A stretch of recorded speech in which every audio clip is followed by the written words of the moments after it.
한국 기업이 만두 디자인으로 미국 특허를 취득했다는 소식이 전해지자 중국 SNS와 언론이 들끓고 있습니다.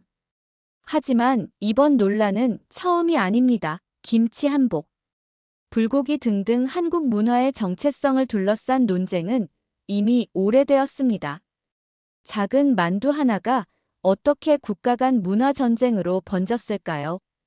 동아시아를 뒤흔든 만두 전쟁의 놀라운 이야기 지금 시작합니다. 그 전에 잠깐 1초 만에 누를 수 있는 좋아요 버튼을 꾹 눌러주시면 영상 제작에 아주 큰 힘이 됩니다. 저는 CNN 뉴욕 본사에서 국제문화 담당 기자로 일하는 엘리자베스입니다. 평범한 월요일 아침 상사로부터 한 통의 메시지가 도착했죠. 제목은 한국 만두 특허 때문에 중국이 들끓는다였어요. 국제 분쟁을 다루던 저에게 만두 취재는 너무 가벼운 주제로 느껴졌어요. 하지만 자료를 찾아보기 시작했습니다. 미국 특허청 데이터베이스에서 관련 문서를 발견했을 때 제 손가락이 키보드 위에서 멈췄습니다. 만두 하나의 디자인 특허라니요. 한국 회사가 출원한 만두 모양 디자인이 특허로 등록되어 있었습니다. 단순한 음식이 아니라 지식 재산권으로 인정받은 거죠. 화면을 계속 스크롤하며 특허 내용을 읽어 내려갔습니다. 만두 주름에 배치 접는 방식, 심지어 만두를 찌는 과정에서 주름이 펴지는 각도까지 수학적으로 계산되어 있었어요. 이건 단순한 음식이 아니었습니다. 과학이자 예술이었죠. 사무실 창밖으로 뉴욕의 고층 빌딩이 보였습니다. 그 순간 왠지 모를 직감이 들었어요. 이 이야기는 단순한 음식 보도가 아니라 더 깊은 무언가가 있다는 것을요. 컴퓨터로 돌아와 중국 측 반응을 찾아보았습니다. 중국 SNS에서는 이미 한국의 만두 특허를 두고 격렬한 논쟁이 벌어지고 있었어요. 중국 네티즌들은 자신들의 전통 음식인 자오즈가 원조라며 분노하고 있었죠. 하지만 한국 측은 감정적 대응 대신 특허 문서와 기술적 차별점만 조용히 제시하고 있었습니다. 한 나라가 만두 하나로 세계의 이목을 집중시키고 있었어요. 그것도 고함 지르는 대신 법적 증명을 통해서요. 제가 평소 다루던 국제 분쟁과는 전혀 다른 양상이었죠. 동료 마크가 책상으로 다가와 흥미로운 거라도 찾았냐며 물었어요. 마크의 물음에 대답했어요. 말이 아닌 증명이라는 전략 말이야. 한 나라가 자국 문화를 지키는 방식이 이렇게 다를 수 있다니. 만두는 단순한 음식이 아니었어요. 문화적 정체성과 국가 간 경쟁, 그리고 세계화 시대의 새로운 전쟁터를 보여주는 상징이었어요. 그리고 저는 그 이야기의 중심으로 뛰어들기로 결심했습니다. 만두 이야기를 파고들수록 더 큰 그림이 보이기 시작했습니다. 2020년 중국이 파오차이라는 발효 음식을 ISO에 등록하면서 김치의 기원을 두고 거대한 논쟁이 시작됐다는 사실을 발견했죠. CNN 자료실에서 밤을 새며 당시 보도 자료들을 찾아보았어요. 중국 측은 파오차이가 김치의 원형이라고 주장했습니다. 소셜미디어에서는 김치 영상에 중국 국기 이모티콘을 달거나 한국 김치를 중국의 문화라고 주장하는 게시물이 넘쳐났죠. 그런데 한국의 대응이 놀라웠습니다. 감정적으로 맞대응하지 않았어요. 대신 유네스코 무형문화유산 등재 사실과 코덱스 국제식품규격위원회의 김치 규정을 차분히 제시했습니다. 한국은 제도와 규범 과학적 증거를 통해 말했어요. 문화부 기자실 동료들에게 연락했더니 다들 같은 말을 했어요. 이건 단순히 음식을 두고 벌어지는 논쟁이 아니라는 것이었죠. 문화적 헤게모니를 위한 싸움이라고요. 한국 문화부처 웹사이트를 방문해 자료를 살펴봤습니다. 김치의 발효 과정, 미생물학적 특성, 역사적 기록들이 체계적으로 정리되어 있었어요. 특히 눈에 띈 것은 영어, 중국어, 프랑스어 등 다양한 언어로 번역된 자료였습니다. 한국은 이미 세계를 향해 말하고 있었어요. 제 책상 위에는 자료들이 산처럼 쌓였습니다. 김치가 2013년에 이미 유네스코 무형문화유산으로 등재되었다는 문서와 2001년에 국제식품규격위원회에서 김치의 표준을 한국식으로 정립했다는 자료도 있었죠. 놀라운 사실은 한국이 이 모든 것을 10년, 20년 전부터 차근차근 준비해왔다는 점이었어요. 문화적 갈등이 본격화되기 훨씬 전부터요. 마치 오랜 시간 전부터 이런 상황을 예측하고 대비한 것 같았어요. 제가 속한 CNN 그리고 BBC와 NHK 등 다른 해외 언론에서도 한국의 이런 대응 방식을 높이 평가했다는 보도를 발견했습니다. 전면전 없이 세계 여론을 움직인 조용한 반격이었죠. 집으로 돌아가는 지하철에서 문득 깨달았습니다. 한국은 김치라는 하나의 음식을 통해 문화적 주권을 지키는 방법을 보여주고 있었어요. 그리고 그 방법은 제가 익숙한 서구식 접근법과는 달랐습니다. 논쟁하는 대신 증명하고 주장하는 대신 보여주는 방식이었죠. 이제 만두 이야기도 같은 맥락에서 이해할 수 있었습니다. 저는 서울행 비행기표를 예약했어요. 직접 가서 보고 느껴야 했으니까요. 서울로 떠나기 전 더 많은 자료를 찾아보았습니다. 김치와 만두 논쟁은 빙산의 일각이었어요. 한복과 한푸 논쟁, 단오제와 단오 논쟁, 심지어 한글의 기원까지 비슷한 패턴의 문화적 갈등이 반복되고 있었습니다. 저는 각 사례별로 정리된 파일을 만들었어요. 한쪽에는 중국 측 주장, 다른 쪽에는 한국 측 반응을 정리했죠. 패턴이 명확했습니다. 중국은 주로 SNS와 자국 미디어를 통해 감정적 호소와 역사적 우월성을 강조했고, 한국은 국제기구 등록 문헌 증거 학술 연구 등 제도적 접근법을 취했어요. 한복과 한푸 논쟁에서도 한국은 감정적 대응 대신 고구려 고분 벽화, 조선시대 회화 작품 등 역사적 증거를 제시했습니다. 단오 논쟁에서도 유네스코 등재 과정의 절차적 정당성을 강조했죠. 특히 흥미로웠던 것은 한글 논쟁이었습니다. 일부 중국 학자들이 한글이 중국 몽골 쪽의 파스파 문자에서 영향을 받았다고 주장했을 때 한국 학계는 훈민정음, 헤레본과 같은 1차 사료를 공개하고 국제언어학 학술지에 연구 결과를 발표했어요. 감정 대신 팩트로 대응한 거죠. 제 노트북 화면에는 세계 주요 언론의 관련 보도가 즐비했습니다. BBC는 한국의 절제된 대응이 인상적이라고 평가했고, 월스트리트 저널은 소프트 파워 경쟁의 새로운 양상이라고 분석했어요. CNN도 문화 전쟁의 새로운 전선이라는 제목으로 특집 기사를 냈었죠. 문득 전화벨이 울렸습니다. 상사였어요. 엘리자베스 만두 이야기는 어떻게 돼가고 있나? 아직 자료 조사 중이에요. 그런데 이건 단순한 음식 이야기가 아니에요. 훨씬 더 크고 깊은 문화적 패턴이 보여요. 뉴욕의 화창한 봄날, 제 머릿속은 이미 서울에 가 있었어요. 이 모든 문화 논쟁이 단순한 우연이 아니라는 확신이 들었습니다. 한국은 문화적 정체성을 지키는 독특한 전략을 가지고 있었어요. 더 놀라운 것은 이런 논쟁 자체가 한국에 유리하게 작용하고 있다는 점이었습니다. 논쟁이 벌어질수록 한국 문화에 대한 세계적 인지도가 상승하고 있었어요. 분쟁을 기회로 전환하는 역발상 전략이었죠. 짐을 싸며 생각했습니다. 만약 내가 한국이었다면 어떻게 대응했을까요? 아마 더 격렬하게, 더 감정적으로 반응했을 것 같았어요. 하지만 한국의 방식은 달랐습니다. 조용하지만 강력한 증명에 기반한 자신감이 느껴졌어요. 인천공항에 도착했을 때 봄비가 내리고 습하고 차가운 공기가 피부에 닿았어요. 첫 방문지는 김치 박물관이었습니다. 서울 중심부에 위치한 작은 박물관 입구에 들어서자 다양한 김치의 역사와 종류를 보여주는 전시물이 눈에 들어왔습니다. 가장 인상적이었던 것은 타임라인이었어요.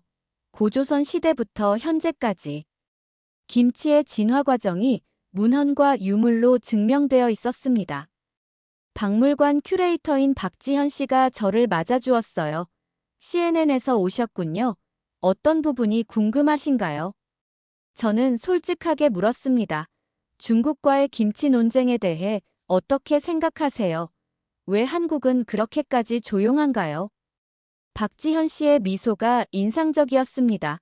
불편한 질문에도 당황하지 않았어요. 우리는 외치지 않아요. 그냥 증명합니다. 삼국사기 기록 조선시대 문헌들 발효 미생물 연구 결과가 우리의 목소리예요. 다음으로 한식진흥원을 방문했습니다. 여기서는 김치뿐만 아니라 한국 음식 전체를 세계에 알리는 전략을 엿볼 수 있었어요. 진흥원 관계자는 한식의 표준화 현지화 그리고 스토리텔링에 집중하고 있다고 설명했습니다. 문화재청 방문은 더 큰 그림을 보여주었어요. 문화재청은 단순히 유물을 보존하는 것이 아니라 한국 문화의 독창성과 우수성을 국제적으로 인정받기 위한 체계적인 전략을 가지고 있었습니다. 가장 놀라웠던 것은 모든 기관이 일관된 메시지를 전달한다는 점이었어요. 외치지 않고 증명한다는 철학이 모든 곳에서 느껴졌습니다. 그들은 감정적 대응 대신 데이터 연구 제도적 접근을 선택했어요. 문화재청 국제협력과 진성재 과장과의 인터뷰가 특히 인상적이었습니다. 문화는 살아있는 유기체입니다. 박제된 역사가 아니라 현재 진행형이죠. 우리는 단순히 과거를 지키는 것이 아니라 문화의 생명력을 유지하는 데 집중하고 있어요. 이 말이 제 머릿속에 깊이 남았습니다. 한국은 문화를 정적인 것이 아니라 동적인 것으로 바라보고 있었어요. 보존만이 아니라 진화와 확산에도 관심을 기울이고 있었죠. 서울의 저녁 남산타워의 불빛이 도시를 수놓았어요. 호텔로 돌아오는 길에 생각했습니다. 한국의 문화 전략은 그들의 도시처럼 현대적이면서도 전통을 존중했어요. 갈등 속에서도 전공법을 택한 일관성이 느껴졌습니다. 노트북을 열고 그날의 취재 내용을 정리했어요. 문화 갈등의 이면에는 패권 경쟁이 있었지만 한국은 그 싸움을 다른 차원으로 승화시키고 있었습니다. 증명과 설득 그리고 매력으로 승부하는 전략이었죠. 내일은 그 특허의 주인공인 셰프를 만나기로 했으니 이제 만두 이야기로 돌아갈게요. 서울 강남의 한 빌딩 지하에 위치한 만두랩에 도착했습니다. 모던하면서도 전통적인 요소가 어우러진 인테리어가 눈에 들어왔어요. 유리창 너머로 젊은 셰프들이 정성스럽게 만두를 빚는 모습이 보였습니다. 이성진 셰프가 저를 맞이했어요. 40 중반의 그는 미국 CIA와 프랑스 르 꼬르동 블루에서 수학한 뒤 한국으로 돌아와 만두 연구에 몰두하고 있다고 했습니다. 만두를 두고 벌어진 논쟁에 대해 어떻게 생각하세요? 이성진 셰프는 주방으로 저를 안내하며 대답했습니다. 음식에는 국경이 없지만 정체성은 있어요. 우리 만두는 다른 나라 만두와 분명히 다르죠. 그 차이를 말하는 대신 보여드리고 싶습니다. 셰프의 손끝에서 마법이 일어났습니다. 밀가루 피가 얇게 펴지고 속재료가 채워지고 특별한 방식으로 주름이 잡혔어요. 그의 설명이 이어졌습니다. 한국 만두의 주름은 단순한 장식이 아닙니다. 얇은 피와 육즙, 많은 속을 완벽하게 결합하기 위한 구조적 지지대예요. 특히 이 갈비 만두는 육즙이 많아 특허받은 이중 주름 구조를 사용하죠. 주방에서는 여러 종류의 만두가 만들어지고 있었습니다. 갈비만두, 김치만두, 새우만두 각각의 만두마다 주름 잡는 방식이 달랐어요. 셰프는 그 이유를 과학적으로 설명했습니다. 속재료의 수분 함량 조리 방식 심지어 먹는 방법까지 고려한 디자인이라고요. 시식 시간이 되었습니다. 갈비 만두를 한 입 베어 물자 뜨거운 육즙이 입안에 퍼졌어요. 달콤하면서도 짭조름한 맛이 조화롭게 어우러졌습니다. 다음은 김치 만두였어요. 발효의 신맛과 고기의 풍미가 절묘하게 균형을 이루었습니다. 맛으로 설명되는 한국의 정체성을 느낄 수 있군요. 셰프는 미소를 지었습니다. 정확히 그거예요. 우리는 맛으로 말합니다. 이 맛 속에는 오랜 역사와 지혜, 그리고 생존의 철학이 담겨 있어요. 발효는 단순한 맛이 아니라 우리 선조들의 지혜죠. 셰프의 설명은 계속되었습니다. 한국 만두의 역사적 변천, 지역별 특성 그리고 현대적 재해석까지 그의 자부심이 느껴졌어요. 하지만 타국의 음식을 폄하하는 말은 단 한마디도 없었습니다. 이건 문화도 기술도 정체성도 다 있네요. 만두 하나에 이렇게 많은 이야기가 담겨 있다니 놀랍습니다. 셰프는 말했습니다. 우리는 음식을 통해 세상과 대화합니다. 주장하기보다 맛보게 하고 설득하기보다 경험하게 하죠. 이것이 우리의 방식입니다. 만두랩을 나오면서 생각했습니다. 한국의 문화 전략은 이 만두처럼 겹겹이 층이 있었어요. 표면적으로는 부드럽고 온화하지만 그 안에는 단단한 자부심과 정체성이 있었습니다. 그리고 그 모든 것을 말이 아닌 경험으로 전달하는 지혜가 있었죠. 다음 날 서울대학교 법학전문대학원의 정혜원 교수를 만났습니다. 문화와 지식재산권의 관계를 연구하는 전문가였어요. 그의 연구실은 책으로 가득했습니다. 한쪽 벽에는 세계 각국의 문화재 보호법과 지식재산권 관련 서적이, 다른 쪽에는 국제협약문들이 꽂혀 있었어요. 최근 식문화를 둘러싼 갈등의 법적 접근이 늘어나고 있는데 어떻게 보시나요? 정 교수는 안경을 고쳤으며 대답했습니다. 문화전쟁의 전장이 변했어요. 과거에는 문화는 추상적인 것이었지만 이제는 코덱스 같은 국제 표준 유네스코 등재, 지리적 표시제, 디자인 특허 등 제도적 언어로 말해야 합니다. 그는 컴퓨터 화면을 돌려 자료를 보여주었어요. 김치 코덱스 국제 표준 제정 과정, 한복의 유네스코 등재 준비 문서, 그리고 만두 디자인 특허의 기술적 설명이 담긴 자료였습니다. 한국의 접근법이 특별한 이유는 감정보다 논리에 기반한다는 점이에요. 우리는 문화 수호를 감정의 문제가 아니라 제도와 규범의 문제로 전환했습니다. 정 교수의 설명에 따르면 문화도 이제 국제 제도를 통한 경쟁의 시대에 접어들었다고 합니다. 단순히 오래됐다거나 우수하다는 주장만으로는 국제사회에서 인정받을 수 없다는 거죠. 객관적 증거와 법적 근거가 필요한 시대가 되었다고요. 그런데 왜 한국은 이런 접근법을 선택했을까요? 정 교수의 대답이 명확했습니다. 역사적 경험 때문입니다. 우리는 감정적 대응이 얼마나 무력한지 알아요. 문화는 살아남기 위해 적응해야 합니다. 한국은 생존을 위해 문화를 제도화하는 법을 배웠죠. 점심을 함께하며 대화는 계속되었습니다. 정 교수는 문화 보호의 미래는 더욱 법적, 제도적 방향으로 진화할 것이라고 예측했어요. 그리고 한국은 이미 그 변화에 앞서 준비하고 있다고 했습니다.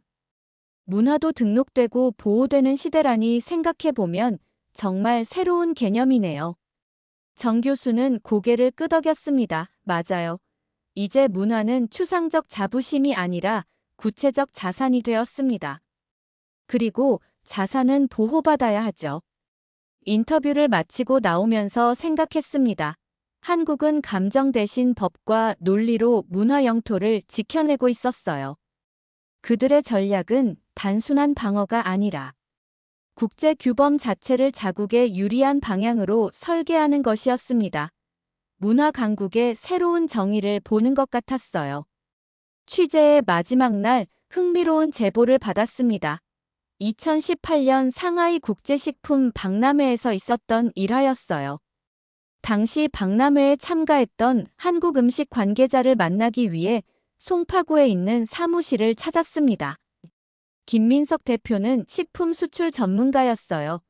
그는 커피를 내리며 그날의 이야기를 들려주었습니다. 당시 한국관에서는 김치와 발효식품을 중심으로 전시하고 있었어요. 그런데 중국 측 대표단이 항의를 해왔죠. 김치가 중국 문화라며 전시 내용을 수정하라고요. 그때 한국 측은 어떻게 대응했나요? 김 대표는 사진첩을 꺼내 보여주었어요. 한국관 앞에 길게 줄 서서 김치를 맛보고 놀라는 외국인들의 표정. 그리고 마지막 날 완전히 비워진 시식 코너의 모습이었습니다. 박람회가 끝난 후 우리 부스는 베스트 푸드 어워드를 수상했어요. 어떤 항의도 어떤 논쟁도 없었죠. 그저 맛이 말했을 뿐입니다. 김 대표의 마지막 말이 제 귀에 맴돌았습니다.